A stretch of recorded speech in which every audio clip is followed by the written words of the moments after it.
Hi, everybody around the globe. This is Heather Lockett with Lasting Conversations, and I am here with a dear, very, very old friend, Dr. Laurel Geise. Hi, Laurel. Hey, Heather, how are you? Great to see you.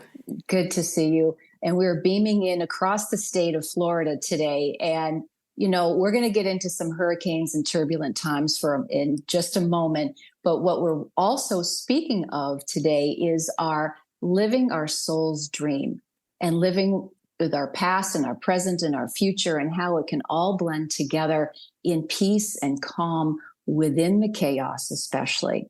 And we'll touch on so many other topics. So, Dr. Laurel Geise is a doctor of ministry. She is an evolutionary educator. She's an author of this amazing book called The Jesus Seeds, and we're going to get into all of that. And she was a former executive in C-suite coaching and mindfulness person in the forefront before anybody knew what the heck mindfulness even was. And so, welcome again, Laurel. Thank you. Thank you. And as you said, we are old friends. We ourselves are not old. Our Right. relationship is old over time. Exactly. That was sort of the Wink, universal wink. wink is that we have tangibly in these bodies known each other for, I don't know, 10, 12 years, but we are part of an ancient of days family, Yes, an we are. ancient of days family. So speaking of which, Yes. Laurel, talk to us about that whole genesis of your book, the Jesus Seeds, and actually anywhere that you would like to begin with your own soul's journey and the birthing of so many amazing things that are here to help all of us on the planet. Oh, thank you, Heather. Well, yeah, I think what I'd like to do is just go back several years, probably 30 years now. And I was in a very dark, turbulent time in my life, right, as we all go through. And my husband had recently died, and I found myself in a really deep depression, really depressed. And I happened to meet Dr. Deepak Chopra through a series of synchronicities, as life does, right? So, Okay. following those synchronicities, I ended up in La Jolla, California, and he taught me how to meditate, and it changed my life. It absolutely changed my life. Not only helping me to understand how I could be more centered and more grounded and to release everything that I was feeling, but it also started to open me up on that spiritual journey, right? That Mhm. awakening was happening. And then I loved it so much, I became a meditation teacher. So I was working in corporate during the week and I was teaching meditation on the weekends. And through my meditations, I was guided to start soul guided journaling. And we'll talk about that in a little bit. But um, as I meditated over the years, I just became aware that my consciousness was expanding, that my consciousness was, it was becoming more and more. And in that expansion was coming new experiences. And so one new experience that I had was the birthing of the book. And the book is called The Jesus Seeds. Okay, so you just got to sit with that for a second. So here I am in corporate America. I come home, I'm meditating in my chair. I like to sit in a chair. I can't sit on the floor cross-legged. Can't do it. Got to sit in a chair. So I'm sitting in a chair, my eyes closed, meditating. And the next thing I know, I am standing in a desert. And it's as real as this. I'm standing in a desert and I can feel the cold desert air, the breeze on my face. I'm looking out across the desert and I see these mountains in the distance and the sun's about to come up. And I look down and in front of me, there is a ritual bathing pool filled with water. And what I know at this moment is that I know that it's 2,000 years ago. I know that I'm in a scene, which I didn't even know what that was. Mhm. I knew I was getting ready for my morning prayers, and I was going to cleanse myself before my morning prayers. So I remember touching the water, and as soon as I touched the water, I was back in my living room in my chair. And I was like, whoa, what was that? Right? That was quite an experience. So it was a glimpse into a past life. And what was interesting is that I didn't know what an Essene was, but the Essenes were a wisdom sect that lived in the desert in Qumran about 2,000 years ago, around the time of Jesus. And I wrote about this in my soul journal because I'm like, no one's ever going to believe this story, nor am I going to tell anyone this story. It's not going to happen. Was I just tripping, or what just happened here? What was that, right? What was that? I go back to life, and many years later, I go on a trip to Israel.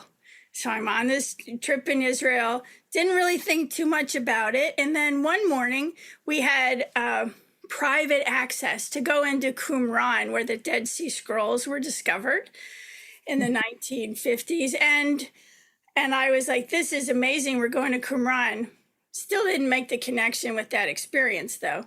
So we get in to the archaeological ruins, and I'm walking around, and the sun's, behind the mountains about to come up. And as I'm walking, I get separated from the group, and I'm all by myself. And as I'm walking through, like, things are feeling familiar. Okay, there's just like, I know I need to turn left here and turn right there. And all of a sudden, I turn the corner, and there I am, and I'm standing.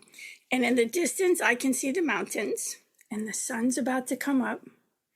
And I look down, and there in front of me, swear to God, is a ritual bathing pool. Now, there's a sign. It says ritual bathing pool, right? But like there's right here. Right there, Ritual right here. bathing pool. Exactly. Right Follow the signs, right? So there it is. Now, there's no water in it, but at that moment, this energy came into my body and knocked me to the ground. So now I'm in the Holy Land, laying on the ground, having an experience. And all this information just came into me. And it was like this giant confirmation that, yes, you were here 2,000 years ago. You were in a scene. You were learning the wisdom that this group had. And that, Christ had shared with them, Jesus had shared with them, and that, we were, let's say, embedded with these seeds of Christ consciousness. And that when the time was right, when humanity was ready to step into this higher level of awareness, higher level of consciousness, these seeds would open and the wisdom would be shared. And here's the kicker, that I would write a book called The Jesus Seeds.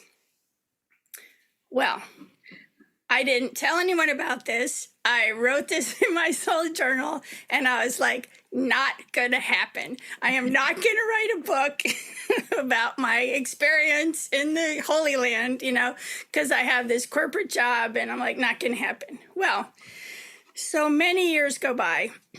And it was January 2nd, 2012. It was a Sunday. Oh, so my sorry, day. I just have to laugh about the 2012. 2012. Right on cue, as if on cue. Right. Exactly. And I was in Israel in 2008, so it took a long time. Wow. Okay. For this to really manifest, right? And so I was very busy at work, and I worked 6 days a week, but Sunday was my day. So I would meditate, just allow myself to write, receive. So I started meditating, and I kept hearing the words, the Jesus seeds, like over and over and over. It was almost like a whisper. It's like a thought in your mind. And I call it listening with your divine ears, right? So we're hearing this, and I'm like, okay, well, maybe I should write this down. So I started writing. And I wrote every single Sunday until April 12th. And the book was complete on that day. And that day was Easter morning. See, this is where you can't make this stuff up. I call that Kamsu. Kamsu, you cannot make this stuff up. Cannot. It's the providence of it. Right? Exactly. Yeah. So now I have the book. And I'm like, well, I began to understand. And then I went through another turbulent time in my life, was that I really needed to share this book, because when I received it, it felt far greater than I. Have you ever had that experience where Yeah. something comes through you? You're the vessel, the vehicle, however you want to say that, but you have received something that you know would be a benefit to others. You Right. just know that it was Right. given as a gift and it needs to be shared. So I ended up leaving my corporate career, which everyone thought was nuts because I was at the peak of my career. But I really felt like my soul was telling me, this is your destiny, right? This is why you're here. And one of the things with soul guided journaling is you get these, I call them the mantras or sayings that are specifically for you that you can use in your life. Sometimes I call them soul mantras. But the one that came through to me around this time was this. So, your soul's calling is the answer to someone else's prayer. Your soul's calling is the answer to someone else's prayer. And It's so true. I'm going to pop in for a second to let that land. I'm Mhm. hearing it. I'm hearing that. But for everybody listening and then watching, your soul's calling is the answer to somebody else's wishes and prayers. Yeah. Exactly. So when Yeah. you think about it, it kind of took me out of the me-ness of it, right? This is about me. It's not about me. It's about Right. service. Yeah. And the fact that, I'm being called by my soul to share this. And there are people out there right now praying for this information to show up, right? For this book to show up in their life. They don't know it, but that's what they're praying for. So that helped me to get through that time, which was very difficult. I was filled with fear, filled with fear, But once I got on the other side, there was a whole series of synchronistic events. As soon as I called my boss and said I was going to retire, and I gave them like a month, I said I'll stay for a month and make sure everything's turned over. And as soon as I hung up the phone, my mom called and my father had emergency surgery. I had to leave, and I never went back to work. So, Well, and then look at the beautiful timing of that. That the right, decision was made so that you were prepped and ready to go. exactly. And again, this feels, it's all our heart. We can walk our lives and sometimes think, we've made all these decisions, but when we allow some spaces, we go, oh my gosh, the steps are laid out for us. So Yes, there you were, ready and completed to now be of service or whatever you needed to do with your dad and your family. That exactly. it, yeah, Right. And ah, yes. So it was a combination of, it was time to take care of my parents, which I do, and which I have for the last 10 years. They're in their late 80s. And at the same time, begin to share the book, begin to teach and share. And, in my experiences, and we've all had, different experiences. Sometimes we have mystical experiences.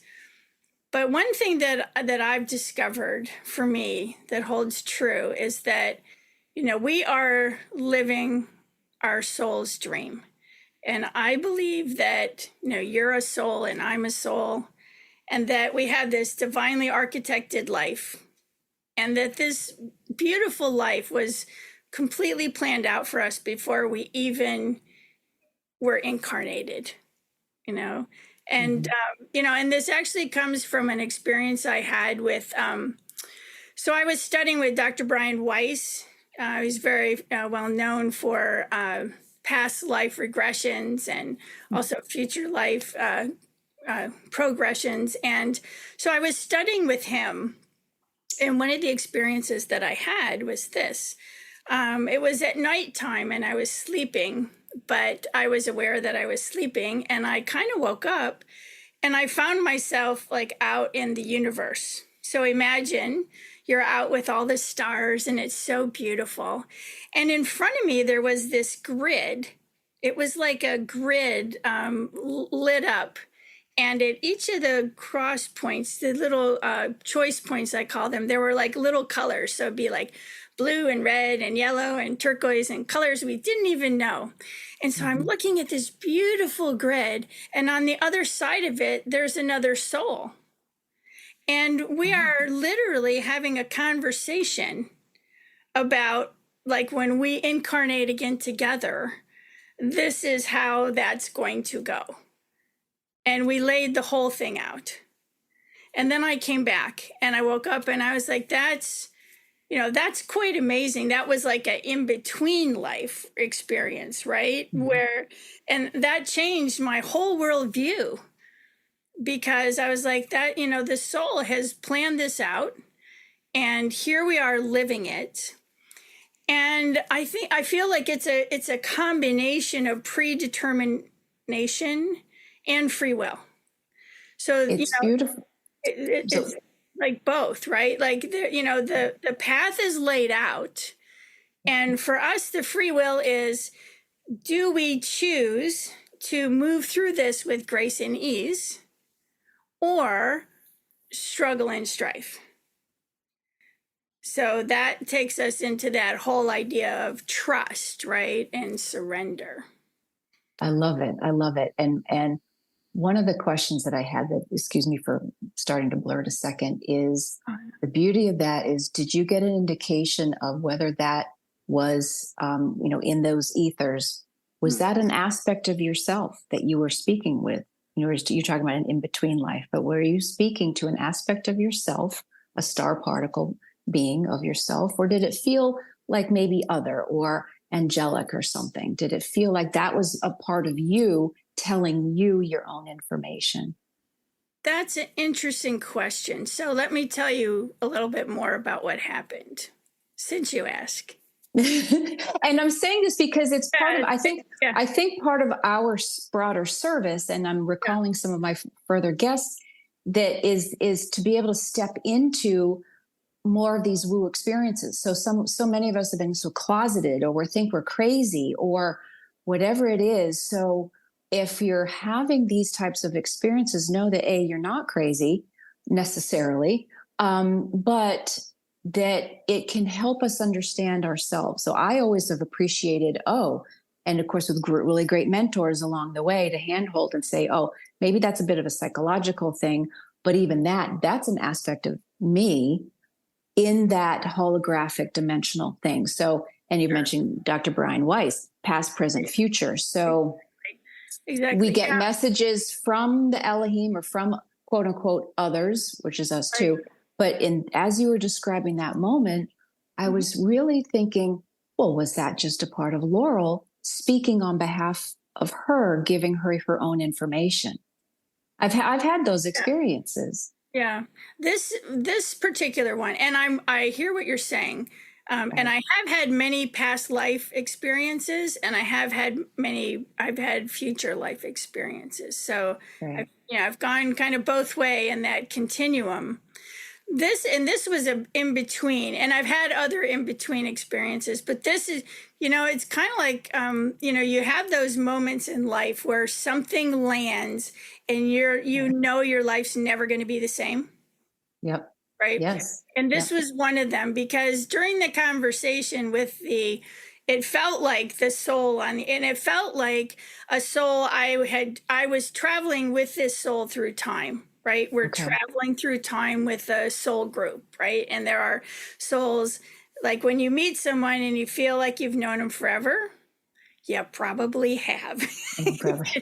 Yeah. That's why we're very old friends. Exactly. We probably have. And even that thought process changes the dynamic of friendship.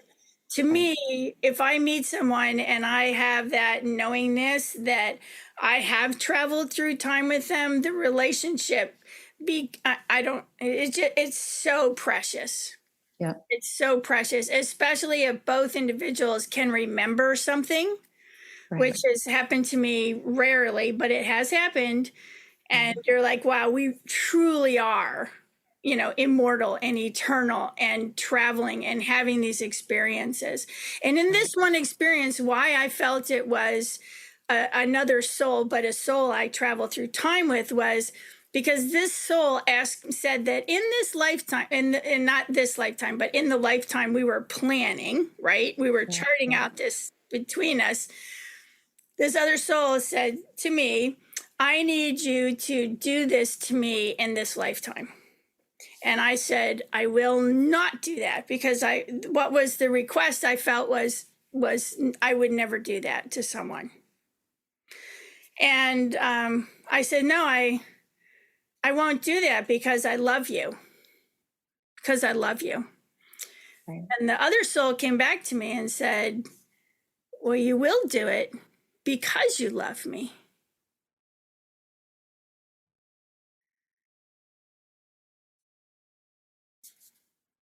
Beautiful. So that changed the entire perspective of my life, my worldview, that, that I am meeting these old souls and we are having these experiences, and maybe there's something that, I would deem unacceptable, like I would never do something like that. But yet the other soul was saying, no, you would do that because you love me. And the soul is reincarnating here to have experience, right? And that is the experience that soul needed to have. So wow. In that particular circumstance, I felt it was another. Understood. Yeah. And and that's beautiful. Yeah.